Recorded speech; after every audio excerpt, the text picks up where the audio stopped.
சரி, இவ்வளோ நேரம் நம்ம என்ஜாய் பண்ணோம், கிளாஸில் உட்காந்தோம், எல்லாம் பண்ணோம்.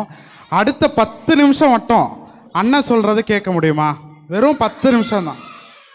10 நிமிஷம் சரியா? எல்லாரும் குவைட்டாக இருக்கீங்களா?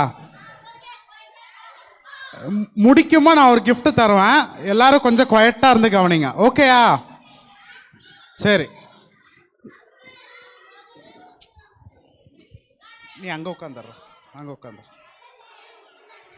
அங்கே உட்காந்துடுற, அங்கே போயிடு. இல்லைன்னா நீ அங்கே போயிடு, யாராவது ஒருத்தர். டீச்சர்ஸும் கொஞ்சம் ஸ்டூடெண்ட்ஸ் கூட உட்காந்துடுறீங்களா? பாய்ஸ் கூட டீச்சர்ஸும் கொஞ்சம் உட்காந்தா நல்லாயிருக்கும்.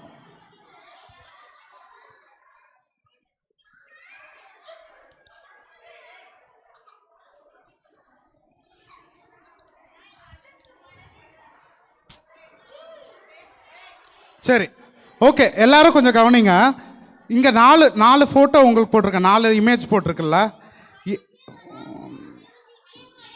சரி, ஃபஸ்ட்டு படிக்கிறது, 2வதா விளையாட்டு, 3வது மியூசிக்கு, 4வது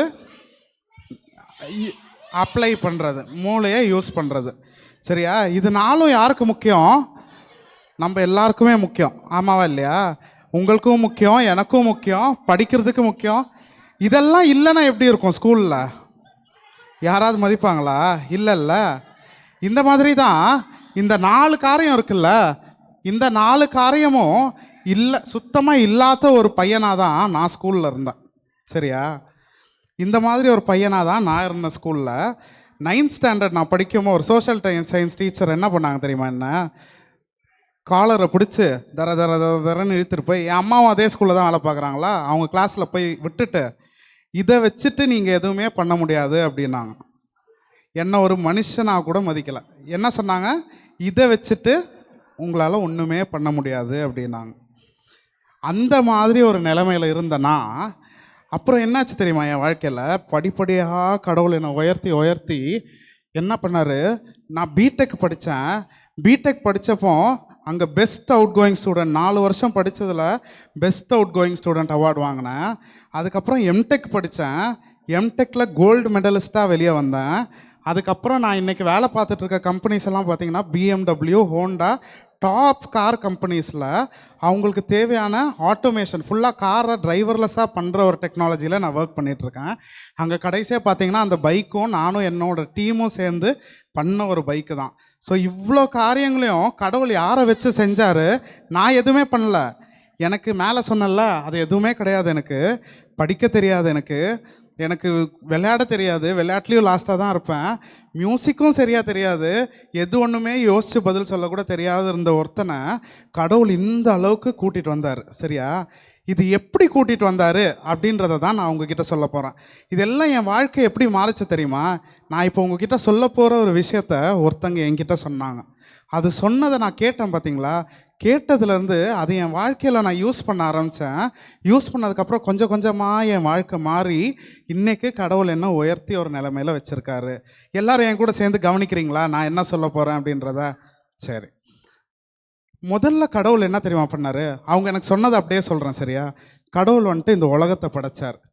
உலகத்தை எப்படி படைத்தார்? எதுவுமே இல்லாமல் இருந்துச்சு, அதிலிருந்து படைத்தார். மனுஷனுக்கு என்னென்ன தேவைன்றதெல்லாம் பார்த்து படைச்சார். மனுஷனுக்கு காற்று தேவையா படைச்சார், மனுஷனுக்கு தண்ணி தேவையா படைச்சார், மனுஷனுக்கு ஆகாயம் தேவையா படைச்சார், மனுஷனுக்கு நெருப்பு தேவையா படைச்சார். என்னென்ன தேவையோ ஒன்றொன்னா மனுஷனுக்கு தேவையானது எல்லாத்தையும் படைச்சிட்டு, மனுஷனுக்கு தேவையான மிருகங்கள் எல்லாத்தையும் படைச்சிட்டு கடைசியாக என்ன பண்ணுறாரு? மனுஷனையும் படைக்கிறாரு. மனுஷனையும் படைச்சிட்டு சும்மா மனுஷனை அப்படி போட்டு விட்டுறல. அவர் என்ன தெரியுமா பண்ணார்? மனுஷன் கூடயே நடந்துட்டு இருந்தார், எல்லாத்தையும் மனுஷன் கூடயே செஞ்சுட்டு இருந்தார். எப்படி செஞ்சுட்டு இருந்தார் தெரியுமா? என்ன செஞ்சாலும், அவன் எந்திரிச்சாலும் உட்கார்ந்தாலும் அவன் கூடயே இருந்தார். மனுஷனை படைச்சாருன்னு சொன்னல, எப்படி படைச்சார் தெரியுமா? அவருடைய சாயலில் படைச்சார் அப்படின்னு பைபிளில் போட்டிருக்கு. அவருடைய சாயல் அப்படின்னா என்ன? யாராவது ஒருத்தர் சொல்லுங்களா? அவரோட சாயல்னா அவரை மாதிரி மூக்கு, அவரை மாதிரி வாய், அவரை மாதிரி கண், அப்படி படைச்சாரா?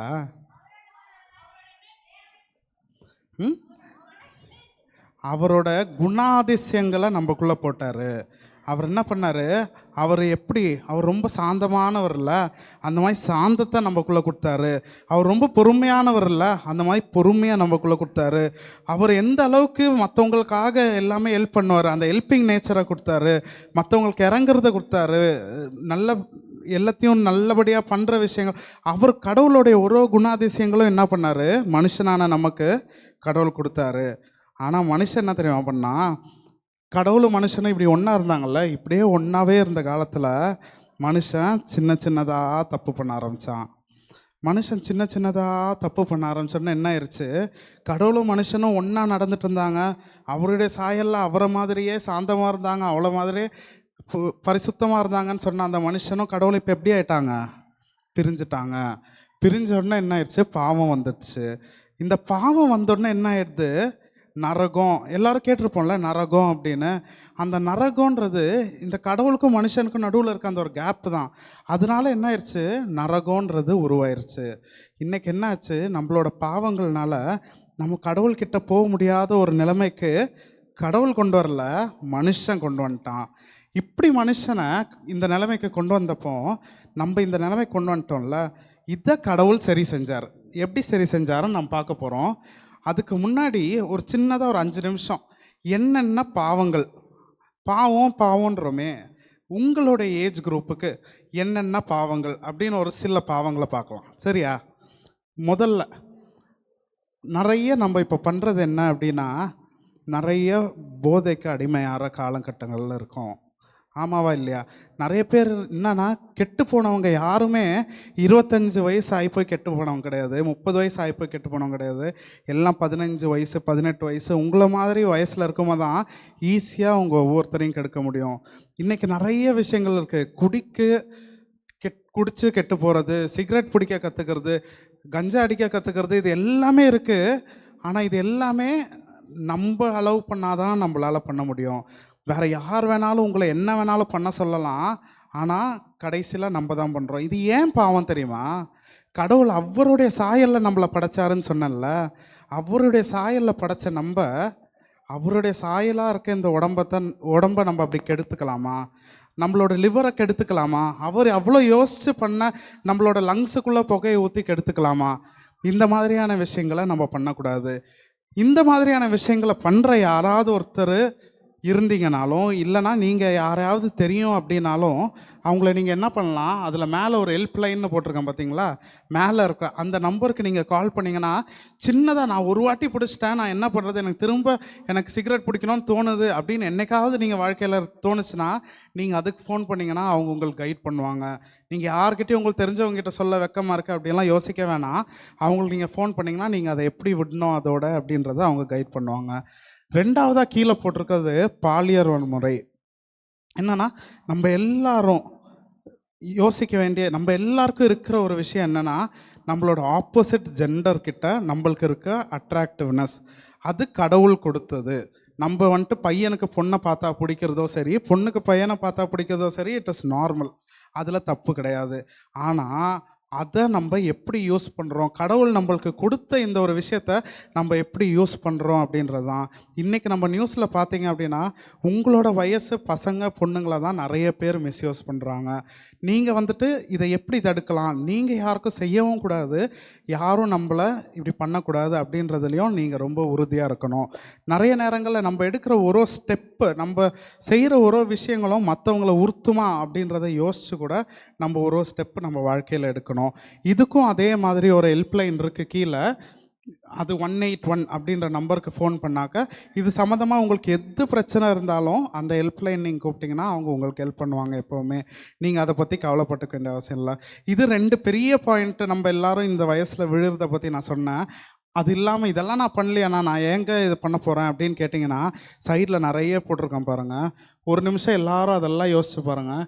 இதில் ஏதாவது ஒன்று நம்ம பொய் சொல்கிறோமா, நம்ம சுயநலமாக இருக்கோமா, வேறு யாராவது ஒருத்தன் ஏதாவது செஞ்சுருப்பான், ஆனால் டீச்சர்கிட்ட போய் இல்லவே இல்லை அவன் செய்யவே இல்லை அப்படின்றோமா? இல்லைனா நம்ம ரோட்டில் ஒரு ரூல் லெஃப்டில் போனோம் அப்படின்றது, சைக்கிள் ஓட்டு போகும்போது நம்ம ரைட் ஓரமாக போகிறோமா? இந்த மாதிரி சின்ன சின்னதாக நம்ம செய்கிற ஒரு ஒரு தப்புமே என்ன பண்ணுது ஞாபகம் வச்சுக்கோங்க, கடவுளையும் நம்மளையும் பிரிச்சுட்டே இருக்குது. ஒன்றா இருந்த கடவுளும் நம்மளும் இப்போ எப்படி ஆயிட்டோம், தூரமாக போயிட்டோம்ல. இந்த மாதிரி செய்கிற சின்ன சின்ன தப்பு, சும்மா ஒரு பொய் சொல்லலாம், போகிற வழிக்கு அவனை லைட்டாக அடிச்சுட்டு போயிடலாம். ஆனால் என்ன ஆகிடும், இது எல்லாமே கடைசியில் எதில் முடியும், கடவுளையும் நம்மளையும் பிரிச்சுட்டே இருக்குது. இப்படி கடவுளையும் நம்மளையும் பிரிச்சுட்டே இருக்கிற இந்த ஒரு சூழலில் தான் மனுஷன் என்ன தெரியுமா, மனுஷன் இதை உணர்ந்துட்டான். கடவுளை என்னால் தேட முடியல, கடவுளுடைய பிரச்சனை என் வாழ்க்கையில் இல்லை அப்படின்றத என்ன ஆயிடுச்சு, மனுஷனுக்கு தெரிஞ்சிருச்சு. மனுஷன் என்ன பண்ணுவான், நிறைய தானம் பண்ணுவான், மற்றவங்களுக்கெல்லாம் நிறைய கொடுப்பான். சரி, சர்ச்சில் வந்து காணிக்க போடுவான், கோயிலில் போய் காணிக்க போடுவான். மனுஷன் என்ன பண்ணுவான், பலியிடுவான். தப்பே செய்யாத ரத்தம் ஆடை வெட்டி போடலாம் அப்படின்னு, தப்பே செய்யாத கோழியை வெட்டி போடலாம் அப்படின்னு, இந்த மாதிரி நிறைய ஸ்டெப்பு மனுஷன் தான் தானம் பண்ணான், தர்மம் பண்ணான். என்ன பண்ணியும் என்னாச்சு, ஒரு தூரத்துக்கு தான் வர முடிஞ்சதே தவிர அவனால் கடவுள்கிட்ட வர முடிஞ்சுதா, அவனால் கடவுள்கிட்ட வரவே முடியல. கடவுளும் நிறைய பண்ணார், எப்படியாவது என்னோட மனுஷங்க, நான் உருவாக்குன இந்த மனுஷங்க எப்படியாவது வரணும்னு சொல்லிட்டு கடவுளும் என்ன பண்ணார், நிறைய ராஜாக்கள் அனுப்புனார். தாவீது ராஜா அமிச்சார், சாலமன், நீங்கள் படிக்கிற கதைகள்லாம் இருக்குல்ல, இவங்க எல்லாரையும் கடவுள் அமிச்சார். சிம்சோன், அந்த மாதிரி நியாயாதிபதிகள் அமிச்சார். பெரிய பெரிய ப்ராஃபட்ஸ் எலைஷா எல்லாரையும் அமிச்சார். அவங்களாலையும் என்ன பண்ண முடியல, மனிதருக்கும் கடவுளையும் ஒன்றா கொண்டு வர அவங்களால முடியவே இல்லை. இப்படி இருந்த ஒரு சூழலில் தான் கடவுளையும் மனுஷனையும் சொத்தமாக ஒன்றா கொண்டு வர முடியாத ஒரு சூழ்நிலையில் தான் என்ன ஆகுது, ஏசாமி இந்த உலகத்துக்குள்ளே வராரு. இயேசு இந்த உலகத்தில் வந்து உங்களுக்காகவும் எனக்காகவும் மரிக்கிறாரு. நீங்கள் சின்ன சின்னதாக செஞ்ச தப்பு சொன்ன, பெருசாக செய்கிற தப்பு சொன்ன, இந்த எல்லா தப்பும் நம்மளையும் கடவுளையும் பிரிச்சிருச்சுல்ல. நான் உங்ககிட்ட சொன்னப்போ சொன்னேன்ல, பாவமே இல்லாத ஒரு ரத்தம், ஆடு வெட்டுறோம்ல, எதுக்காக ஆடு வெட்டுறாங்க தெரியுமா, அதுலேருந்து விழுற ரத்தம் இருக்குது பார்த்தியா, ஆடு தப்பே பண்ணாத ஒரு மிருகம், தப்பே பண்ணாத ஒன்றுலேருந்து ரத்தம் கொட்டுச்சுன்னா நம்மளுக்கு பாவத்துலேருந்து விடுதலை கிடைக்கும் அப்படின்றதுக்காக தான் பண்ணுறோம். அதே மாதிரி ஏசாமி என்ன பண்ணார், இந்த உலகத்தில் வாழ்ந்த 33 வருஷமும் ஒரே ஒரு சின்ன தப்பு கூட பண்ணாமல் அவர் என்ன பண்ணார், வாழ்ந்துட்டு கடைசியில் குற்றமே இல்லாத அவரோட ரத்தத்தை இந்த உலகத்தில் சிந்தினார். அவர் அன்னைக்கு குற்றமே இல்லாத ரத்தத்தை சிந்தினார்ல, அவர் குற்றமே இல்லாத ரத்தத்தை சிந்தினதுனால இன்னைக்கு வரைக்கும் நம்ம செய்கிற எல்லா பாவத்திலேருந்தும் நம்மளுக்கு விடுதலை இருக்குது. கடவுளும் மனுஷனும் வேறு வேறையாக மாறின சாயலை திரும்ப இந்த சிலுவையின் மூலமாக தான் நம்மளுக்கு என்ன முடியும், கடவுளோட மனுஷனோட சாயல் ஒன்றாவது, கடவுளுக்கும் மனுஷனுக்கும் ஒன்றா வர்றதுக்கான ஒரு வழி இதில் தான் வருது. இதெல்லாம் புரிஞ்சுச்சா தம்பி தங்கச்சி? எதுக்காக நம்ம ஏசாமி, இங்கெல்லாம் நீங்கள் சர்ச்சுக்கு வரீங்க, வருஷம் வருஷம் விபிஎஸ் வரீங்க, நாங்கள் திரும்ப திரும்ப உங்களுக்கு சொல்கிறோம் ஏசாமி ஏசாமின்னு. எதுக்காக நாங்கள் இது சொல்கிறோம் அப்படின்னா, நாங்கள் இதெல்லாம் எங்கள் வாழ்க்கையில் உணர்ந்து கடவுள் ஒன்றுமே இல்லாத இடத்துலேருந்து எங்களெல்லாம் மேலே கொண்டு வந்திருக்காரு. அதே மாதிரி உங்கள் எல்லாரையும் கூட கொண்டு வருவாருன்றது நான் நிறைய காசு கொடுப்பாரு, பெரிய ஆளாக்குவார் அப்படி சொல்லல. உங்களுடைய வாழ்க்கையை ஒரு நல்ல நிறத்தில், மற்றவங்க மதிக்கக்கூடிய இடத்துல கடவுள் உங்களை கொண்டு வருவார். இந்த ஏசாமியால் உங்களோட வாழ்க்கையை மாற்ற முடியும் அப்படின்றதான் நான் சொல்கிறேன். அடுத்ததாக பார்த்தீங்கன்னா, இங்கே ஒரு பாட்டு இருக்குது சரியா. இந்த பாட்டு சிலருக்கு கிறிஸ்டியன் பசங்களுக்கெல்லாம் தெரியும். இங்கிலீஷில் I have decided to follow Jesus, இதில் வந்துட்டு இயேசுவின் பின்னே போக துணிந்தேன் அப்படின்னு தமிழில் இருக்கும். இந்த பாட்டு பார்த்தீங்கன்னா கீழே எழுதியிருக்கேன்ல, மிஸ்டர் நாக்ஸிங்கிற ஒரு ஆள் அசாமில் இருக்க ஒரு ட்ரைபில் இருந்த ஒரு ஆளை வச்சு எழுதின ஒரு பாட்டு. இவர் என்ன தெரியுமா பண்ணார், இது எப்போ எழுதின பாட்டுனா, முதல்ல இவர் ஏற்றுக்கிட்டார், இவர் குடும்பம் அந்த காரோன்ற ட்ரைபில் வந்துட்டு இவர் குடும்பம் மட்டும் ஏசாமியை ஏற்றுக்கிட்டாங்க. ஏற்றுக்கிட்டோன்னா அங்கே லீடர் வந்து என்ன பண்ணிட்டாரு, இவங்க ஃபேமிலி 4 பேரையுமே நிற்க வச்சுட்டு, நீங்கள் இப்போ ஏசாமியை ஏற்றுக்கல, ஏசாமி சரியான கடவுள் கிடையாது அப்படின்னு நீங்கள் சொல்லுங்கள் அப்படின்னு அவர்கிட்ட சொல்கிறாங்க. சொன்னப்போ அவர் என்ன சொல்கிறாரு, இல்லை என்னால் சொல்ல முடியாது அப்படின்னு சொல்லிட்டான். இயேசுவின் பின்னே போக துணிந்தேன், பின்னோக்கே நான் அப்படின்னு பாடுவார். அது சொன்னதுக்கப்புறம் அவரோட 2 பசங்களையும் அங்கேயே சுட்டு போட்டுடுறாங்க. சுட்டு போட்ட உடனே அவர்கிட்ட திரும்ப சொல்கிறாங்க, இப்போ நீ அந்த ஏசாமியை மறுதலி அப்படின்னு சொல்கிறாங்க. உலகம் என் பின்னே சிலுவை என் முன்னே அப்படின்றாங்க. அவரோட ஒய்ஃபையும் சுட்டு போட்டுடுறாங்க. கடைசியாக நாங்கள் எல்லாமே போயிடுச்சோம் உலகத்தில், இப்போவாது நீ ஏசாமியை மறுதலி அப்படின்னு சொல்லமோ, என் மீட்பர் பாதை மற்றும் பின் செல்வேன் அப்படின்னு சொல்லிட்டு கடைசியிலே அவரையும் சுட்டுறாங்க. இதை பார்த்த ஒரு மிஷினரி அந்த கதையை எடுத்து எழுதின ஒரு பாட்டு தான் இது சரியா. இந்த மாதிரியான ஒரு வாழ்க்கை, இந்த அந்த மாதிரியான ஒரு கமிட்மெண்ட்டை தான் இயேசு நம்மக்கிட்ட இருந்து எதிர்பார்க்குறாரு. நீங்கள் என்ன பண்ணீங்கனாலும் சரி, ஏசாமி நம்மளுக்காக சிலுவையில் இறந்தார். நீ சாவது வரைக்கும் ஏசாமிக்காக என்ன பண்ணுவீங்க, ஏசாமிக்காக என்ன ஸ்டெப் எடுப்பீங்க? நீங்கள் செய்கிற ஒரு விஷயத்துலையுமே தப்பு பண்ணுறீங்களா? தப்பு பண்ணுறதுனால கடவுளை விட்டு நான் தூரம் போகிறேன்னா உடனே ஏசாமிக்கிட்ட கேளுங்க, மன்னிப்பு கேளுங்க. ஏசாமி, நான் இது தப்பு பண்ணுறேன், என்னை திரும்ப என் கூட சேருங்க, எனக்கு உங்கள் கூட இருக்க ரிலேஷன்ஷிப் வேணும் அப்படின்னு நம்ம எல்லாரும் கேட்கணும். இன்றைக்கி ஏசாமி என்ன பண்ணுறாரு அப்படின்னா, ஏசாமி என்ன பண்ணுறாருன்னா, நம்மளுக்கு வெளியே நின்று அவர் வெயிட் பண்ணுறாரு. உன்னோட இதயத்தில் எனக்கு இடம் கொடு அப்படின்னு கேட்குறாரு. நீங்கள் யாராக இருந்தாலும் சரி, உங்களை கிறிஸ்டியன் ஆகணும்னு யாரும் சொல்லலை, நீங்கள் இது பண்ணக்கூடாது அது பண்ணக்கூடாது சொல்லலை. ஏசாமி கேட்குறது ஒன்று தான், உன்னோட இதயத்தில் எனக்கு ஒரு சின்ன இடம் கொடு அப்படின்னு கேட்குறாரு. இன்றைக்கு உங்கள் ஒவ்வொருத்தர்கிட்டையும் ஏசாமி வந்துட்டு இதுதான் கேட்குறாரு. அன்னைக்கு என் வாழ்க்கையில் ஒன்றுமே இல்லாத நிலையிலேருந்து கடவுள் என்னை இந்த நிலைமைக்கு ஏற்றுட்டு வந்தார். அதே கடவுள் உங்களோட வாழ்க்கையிலையும் மாற்றத்தை உருவாக்க முடியும். இதை உணர்ந்தவங்களா இன்றைக்கி நம்ம மனசில் ஒன்று எடுப்போமா, என்னோடய இதயத்துக்குள்ளே நான் ஏசாமியை ஏற்றுக்கிறேன் அப்படின்னு நம்ம எல்லாரும் ஒரு முடிவு எடுப்போமா? எல்லோரும் ஒரு நிமிஷம் கண்ணை முட்டி போட்டு ஜெபம் பண்ணலாமா? என்னோடய இதயத்தில் நான் உங்களை ஏற்றுக்கிறேன் ஏசாமி அப்படின்னு சொல்லி நம்ம எல்லோரும் ஜெபம் பண்ணலாமா? இதய கதவை திறந்தேனே, என்னுள்ளத்தில் வாரும் இயேசு சுவாமி. இதய கதவை திறந்தேனே, என்னுள்ளத்தில் வாரும் இயேசு சாமி. பலவீனம் யாவையும் போக்கி காத்து கொள்ளும் தேவா. பலவீனம் யாவையும் போக்கி காத்து கொள்ளும் தேவா. என் கரம் உம் கையை பிடித்து சென்றால் வழுவி விழுவேனே, ஆனாலும் கரம் என் கையை பிடித்து சென்றால் ஒருபோதும் தவறிடேனே. எல்லாரும் சொல்லலாமா? இதய கதவை திறந்தேனே, என்னுள்ளத்தில் வாரும் இயேசு சுவாமி. ஏசாமி, இங்கே இருக்க ஒவ்வொரு பிள்ளைங்களும் உங்கள் கரத்தில் ஒப்படைக்கிறோம். ஒவ்வொருத்தரும் அவங்களுடைய கதவை உங்களுக்காக திறந்திருக்காங்க ஏசாமி. எங்கள் ஒவ்வொருத்தருடைய உள்ளத்துலேயும் வாங்க, எங்கள் ஒவ்வொருத்தருடைய வாழ்க்கையிலையும் ஒரு மாற்றத்தை கொண்டு வாங்க ஏசாமி. இன்றைக்கி நாங்கள் எந்த இடத்துல இருக்கோம், என்னென்ன தப்பு செய்கிறோம் எங்களுக்கும் உங்களுக்கும் மட்டும்தான் தெரியும் ஏசாமி. ஆனால் நாங்கள் எங்களை முழுமையாக உங்கள் கரத்தில் ஒப்படைக்கிறோம். இந்த நேரத்திலிருந்து நீங்கள் எங்கள் வாழ்க்கையை பொறுப்பிடுங்க. நாங்கள் உங்கள் கையை பிடிச்சிட்டு போகல, நீங்கள் எங்கள் கையை பிடிச்சிட்டு நாங்கள் எங்கே போகணுன்றதை எங்களுக்கு காட்டுங்க. நாங்கள் எங்கே போனாலும் எங்கள் கூட இருங்க. நாங்கள் எது செஞ்சாலும் எங்கள் கூடயே இருங்க ஏசாமி. எங்கள் வாழ்க்கை ஒரு சக்ஸஸ்ஃபுல்லான வாழ்க்கையாக, மற்றவர்களுக்கு முன்மாதிரியான ஒரு வாழ்க்கையாக, உமக்குன்னு வாழ்கிற ஒரு வாழ்க்கையாக வாழ எங்களுக்கு உதவி செய்யுங்க. இயேசுவின் மூலம் ஜெபம் கேளும் தயவுள்ள பிதாவே, ஆமென். உட்காருங்க. நல்ல ஒரு கவுன்சிலிங்களாம்மா. அண்ணாவோட லைஃப்பில் காட் எப்படி ஒரு கிரியை செஞ்சுருக்காங்க. 9th ஸ்டாண்டர்ட் படிக்கும்போது அண்ணா எப்படி இருந்தாங்க, இன்றைக்கி லைஃப்பில் அண்ணா எந்த லெவலில் காட் வச்சுருக்காங்க இல்லையா?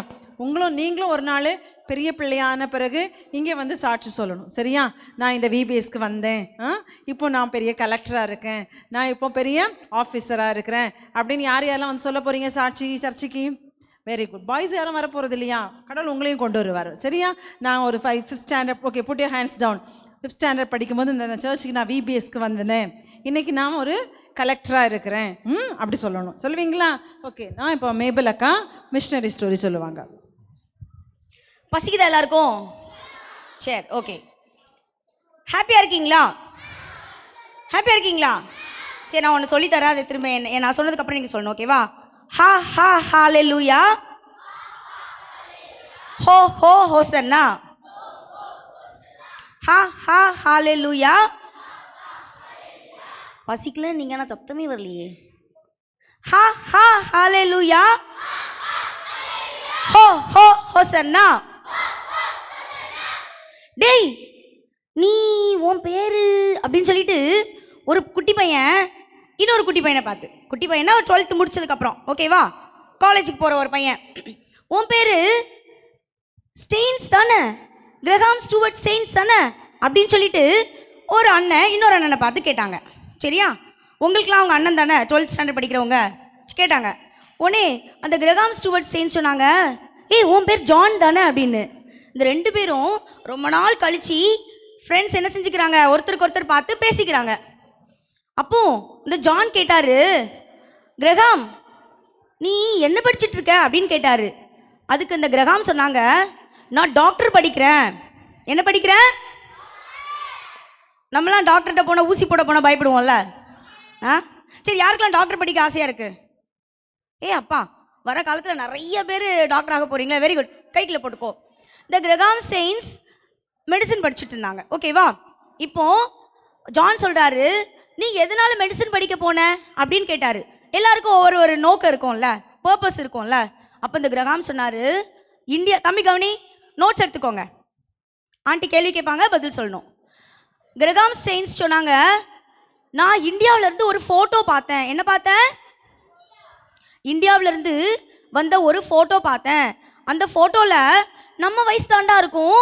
அந்த பையனுக்கு லெப்ரசி டிசீஸ் இருந்தது. என்னது இருந்தது? லெப்ரசி இருந்தது. லெப்ரசின்னா என்ன தெரியுமா உங்களுக்கு? தொழுநோய். வெரி குட், அந்த பையன் அழகாக சொன்னான். என்ன வியாதி? தொழுநோய். தொழுநோய் இருக்கிறவங்களுக்கு கை எப்படி இருக்கும்? நம்மளே மாதிரி நார்மலாக இருக்குமா? எப்படி இருக்கும்? வளைஞ்சிருக்கும்ல, இல்லை நகைலாம் அவங்களுக்கு இருக்கவே இருக்காது. அந்த ஃபோட்டோ பார்த்தேன், அந்த பையன் நம்ம ஏஜ் தாண்டா இருப்பான். ஆனால் அந்த பையனுக்கு என்ன இருந்தது? தொழுநோய் இருந்தது.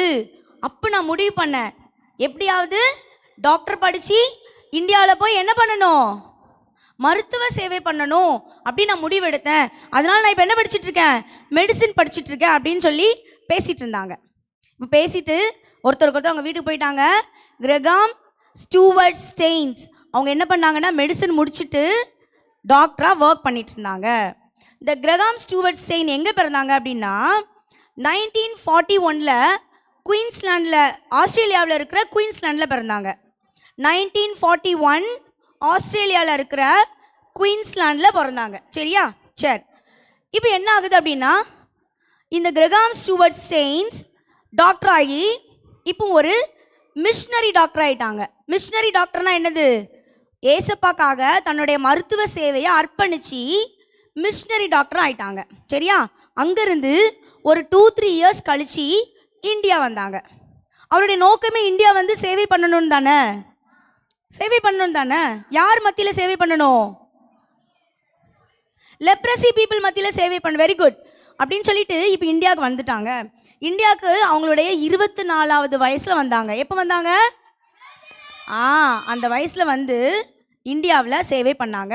இந்த ஸ்டூவர்டோடைய ஒய்ஃப் பேர் கிளாடிஸ். என்ன பேர்? கிளாடிஸ். அந்த கிரஹாம் ஸ்டூவர்டோடைய ஒய்ஃப் பேர் என்னது? கிளாடிஸ். அவங்களுடைய பொண்ணு பேர் எஸ்தர். அவங்களுடைய பொண்ணு பேர் என்னது? எஸ்தர். அவங்க பையன் பேர் என்னன்னா, ஒரு பையன் பேர் பிலிப், இன்னொரு பையன் பேர் தீமோத்தி. எழுதிக்கோங்க, பிலிப், தீமோத்தி. ஓகேவா, சரி. இப்போ இந்த கிரஹாம் ஸ்டூவர்ட் ஸ்டெயின் இந்தியா வந்ததும் ஒரிசாவில் இருந்தாங்க. எங்கே இருந்தாங்க? ஒரிசாவில். யாரெல்லாம் ஒரிசா போயிருக்கீங்க? ஓகே, போயிருக்கீங்களா? சரி, வெரி குட். இந்த ஒரிசாவில் இருக்கிற அவர் இந்த ஒரியா லாங்குவேஜ், சந்தாலி லாங்குவேஜ், ஹோ அப்படின்ற 3 லாங்குவேஜையும் சூப்பராக சீக்கிரமே கற்றுக்கிட்டார். தம்பி எஸ்தர், ஓகேவா? எஸ்தர் யாராவது இருக்கீங்களா இங்கே? சரி, அவங்க ஒடிசா, சந்தாலி, ஹோ அப்படின்ற 3 லாங்குவேஜையும் இந்த கிரஹாம் ஸ்டூவர்ட் ஸ்டெயின் சீக்கிரம் கற்றுக்கிட்டாங்க. சரியா, கற்றுக்கிட்டு அந்த ஒடிசா அந்த அந்த ஒரிசா ஏரியாவில் என்ன செஞ்சுட்டு இருந்தாங்க? இந்த லெப்ரசி பீப்புள் மத்தியில் சர்வ் பண்ணிட்டு இருந்தாங்க, மருத்துவ சேவை பண்ணிட்டு இருந்தாங்க. சரியா, சரி.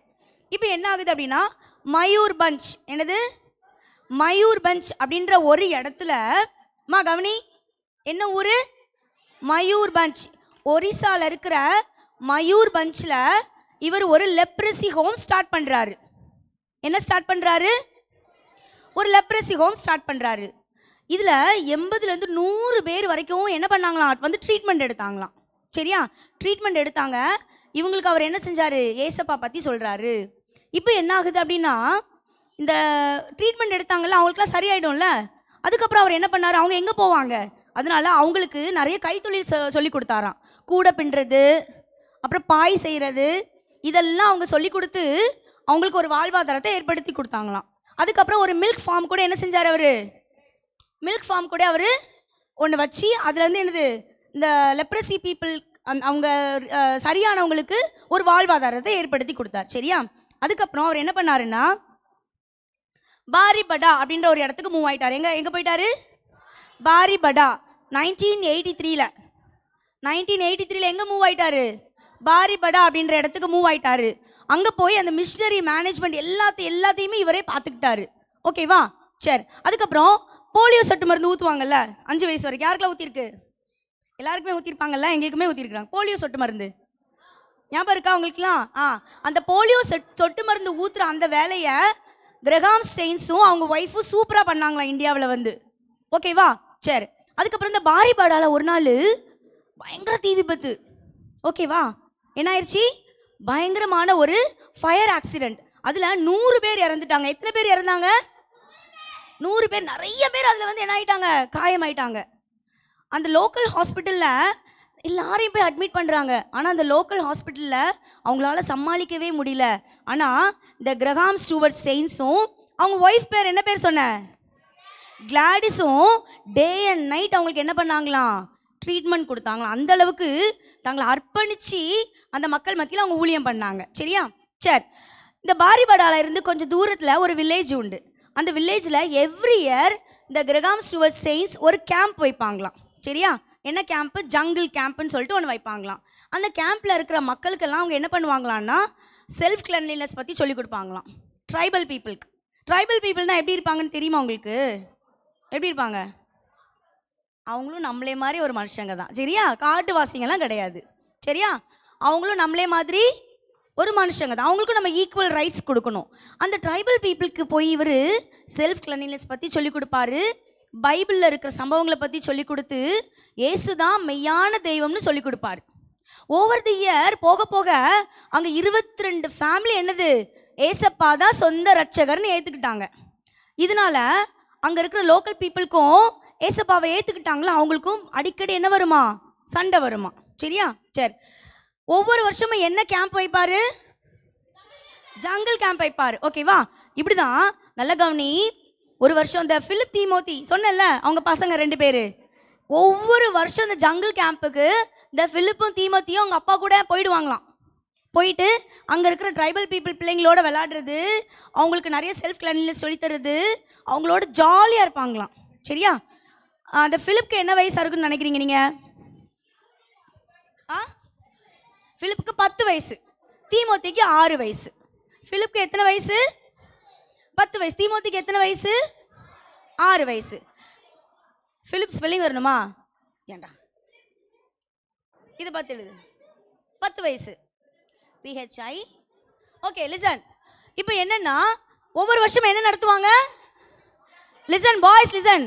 ஒரு வருஷம் என்ன நடத்துவாங்க? ஜங்கிள் கேம்ப் நடத்துவாங்க. அதில் யார் கூட போய் கலந்துப்பா? பிலிப்பும் தீமோத்தியும் அவங்க அப்பா கூட போய் எல்லாருக்கும் ஹெல்ப் பண்ணுவாங்க. சரியா? இப்படி தான் ஒரு வருஷம் இந்த ஜங்கிள் கேம்ப் நடத்திட்டு இருக்கும்போது மனோகர்பூர் அப்படின்ற ஒரு இடத்துல, என்னது மனோகர்பூர் அப்படின்ற ஒரு வில்லேஜில் இந்த ஜங்கிள் கேம்ப் நடத்திட்டு நைட்டு கிரகாம் ஸ்டூவர்ட் ஸ்டெயின்ஸும் அவங்களோட 2 பசங்களும் ஜீப்பில் ரிட்டர்ன் ஆகிட்டு இருக்காங்க, வீட்டுக்கு ரிட்டர்ன் ஆகிட்டு இருக்காங்க. சரியா? அப்போது நைட்டு இருட்டு. நைட்டு இருட்டாக இருந்தால் நம்ம என்ன பண்ணுவோம்? வெளியிலே போக மாட்டோம்ல. அதுவும் அந்த காலத்தில் 1999 எப்படி இருந்திருக்கும்? ரொம்ப ஸ்ட்ரீட் லைட்ஸ்லாம் இருந்திருக்காதுல்ல வில்லேஜ் இடத்துலலாம். ஸோ இது அந்த மாதிரி ஒரு பிளேஸ் தான். யார் ரிட்டர்ன் ஆகிட்டு இருக்காங்க? ஸ்டூவர்டும் அவங்க 2 பசங்களும் எதில் ரிட்டர்ன் ஆகிட்டு இருக்காங்க? ஜீப்பில் ரிட்டர்ன் ஆகிட்டு இருக்காங்க. பார்த்தா பயங்கரமான ஃபாக்னா என்னது? கதை படிக்காமல் கேட்காம உட்காந்து எல்லாம் எழுத ஆரம்பிச்சாச்சு. ஓகே. இப்போ என்ன ஆகுதுன்னா பயங்கரமான ஃபாக்னா என்னது? பனிமூட்டமாக இருக்குது. அந்த ஸ்டூவர்டால் என்ன பண்ண முடியல, கிரகாம் ஸ்டூவர்டால் டிரைவ் பண்ண முடியல. உடனே பிலிப் சொல்கிறான், அப்பா நம்ம டிரைவ் பண்ண வேணாம், கொஞ்ச நேரம் இங்கே ரெஸ்ட் எடுத்துகிட்டு போகலாம், நீங்கள் வண்டி ஆஃப் பண்ணுங்க, நம்ம வண்டிக்குள்ளே தூங்கிட்டு போகலாம் அப்படின்னு சொல்லிட்டு பிலிப் சொல்கிறாப்ல. உடனே அவர் அப்பா என்ன சொல்கிறாரு, ஓகே தம்பி நீ சொல்கிறது கூட கரெக்டு தான், ரொம்ப ஃபாகாக இருக்கிறதுனால அப்போ நம்ம எங்கேயாவது விழுந்துடக்கூடாது வண்டி அப்படின்னு சொல்லிட்டு வண்டி அந்த இடத்துல நிறுத்திட்டு உள்ள 3 பேர் என்ன செய்கிறாங்க, தூங்கிட்டு இருக்காங்க. ஒரு 22 ஃபேமிலி ஏசப்பாவை ஏற்றுக்கிட்டாங்கல்ல. அப்போ அந்த கிராமத்துக்கும் அவங்களுக்கும் சண்டை வந்ததுன்னு சொன்னேன்ல, மிஸ் அண்டர்ஸ்டாண்டிங் ஆச்சுன்னு சொன்னேன்ல, அந்த பீப்புள் இந்த சமயத்தை தான் எதிர்பார்த்துட்டு இருந்தாங்க. யாருமே இல்லாத இடத்துல எப்படியாவது ஸ்டூவர்ட் என்ன பண்ணிடணும், கொலை பண்ணிடணும் அப்படின்னு நினச்சாங்க. இப்போ என்ன ஆகுது அப்படின்னா 3 பேரும் நடு காட்டுக்குள்ளே ஜீப்பில் தூங்கிட்டு இருக்கும்போது தாரா சிங் அப்படின்ற ஒருத்தர், யார், தாரா சிங் அப்படின்ற ஒருத்தர் அவருடைய அடியாட்களோடு வந்து அந்த ஜீப் ஃபுல்லாக பெட்ரோல் ஊற்றிட்டாராம். ஜீப்லாம் என்ன ஊற்றிட்டாராம், பெட்ரோல் ஊற்றி தீ போடும்போது அந்த ஃபிலிப்பும் அவன் தம்பி என்ன செய்கிறாங்க, இறங்கி ஓடுறாங்க. இவங்களை பிடிச்சி 3 பேரும் ஜீப்பில் உள்ளே போட்டு தீ வச்சு விட்டுட்டாங்க.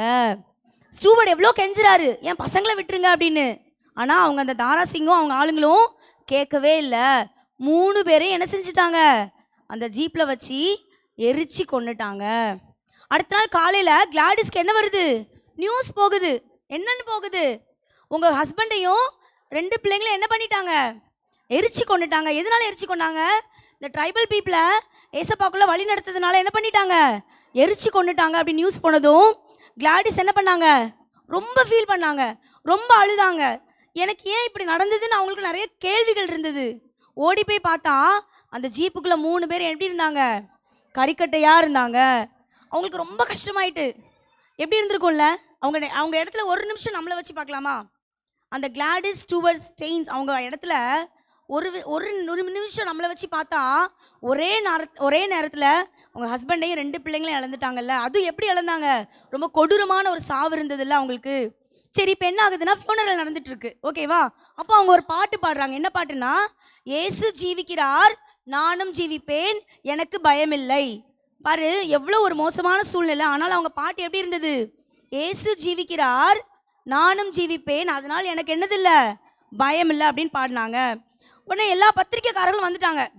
இது ஒரு பெரிய ஒரு கொந்தளிப்பை இந்தியாவில் ஏற்படுத்திச்சு. இப்படி ஒரு நார்த் இந்தியாவில் ஒரு மிஷினரியையும் அவங்க பிள்ளைங்களையும் எரிச்சு கொண்டுட்டாங்க அப்படின்னு ஒரு பெரிய பெரிய விஷயமாச்சு. இந்தியா ஃபுல்லும் எல்லா கிறிஸ்தவங்களும் அமைதி ஊர்வலம் போனாங்க.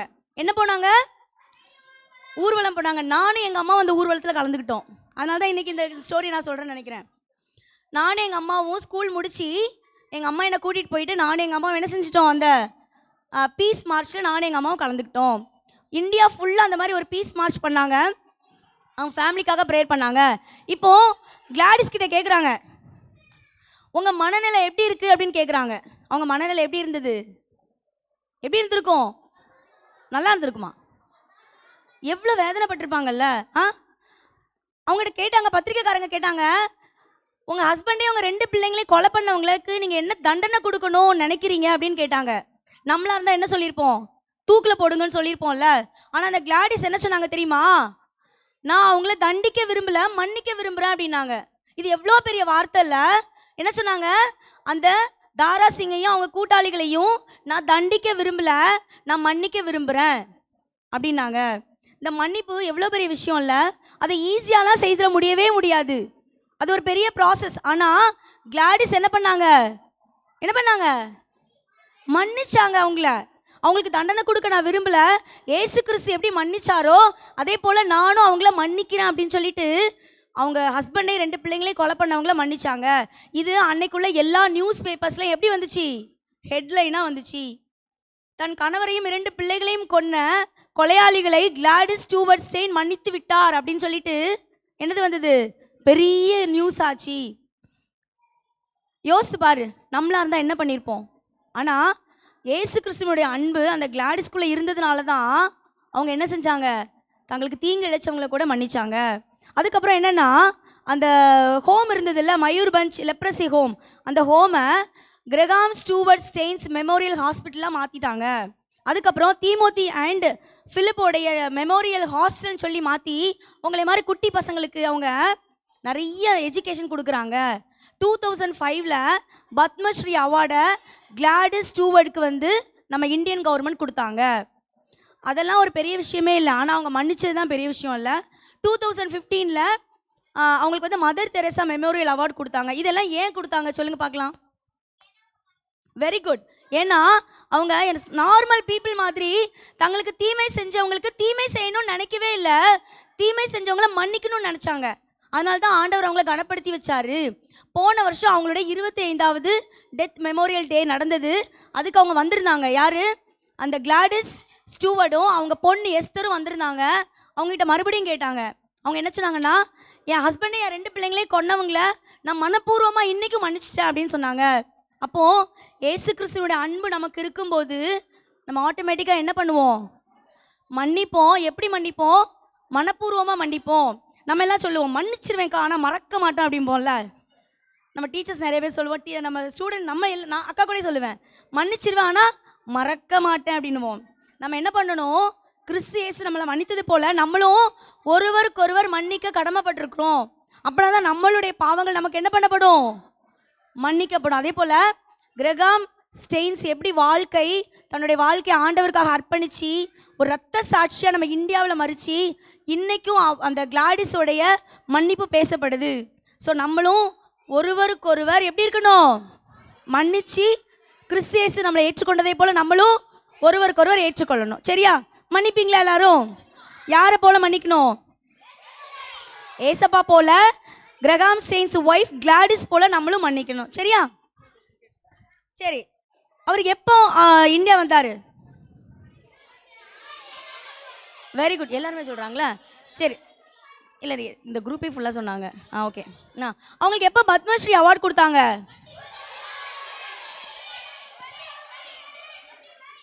ஓகே. அவங்க பிலிப்க்கு வயசு என்ன?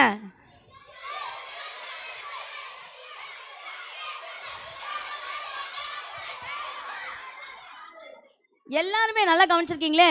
ஆனால் அந்த பசங்க பசங்களாம் எங்களுக்கு என்ன நோட்ஸ் கிடையாது, நீங்கள் என்ன வேணாலும் சொல்லிட்டு போங்க, ஏதோ பேசிகிட்டு இருக்கீங்க. உட்காரு உட்காரு உட்காரு உட்காரு உட்காரு. ஒரு பாட்டு பாடினாங்களே, என்ன பாட்டு பாடினாங்க அந்த ஃபியூனரல்ல?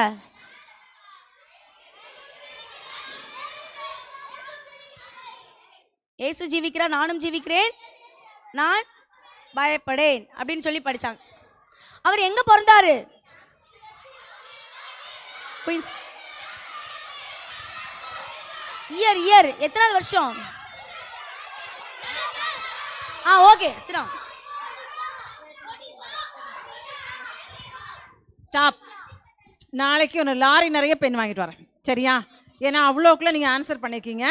Okay, kneel down. இப்போ ரொம்ப டைம் ஆயிடுச்சு, உங்கள் பேரண்ட்ஸ் எல்லாம் தேடி வந்தாச்சு பிள்ளைங்கள. ஓகே, நாளைக்கு நான் வந்து ஆன்ட்டி இன்னும் ஒரு ப்ரைஸ் வாங்கிட்டு வரேன் உங்களுக்கு. சரி, நீல் டவுன். வைண்ட் அப் பண்ணிடலாம். சரியா? மாதவி, சிஸ்டர் மாதவி, ப்ரேயர் பண்ணுங்க. சரி, join your hands, close your eyes, prayer.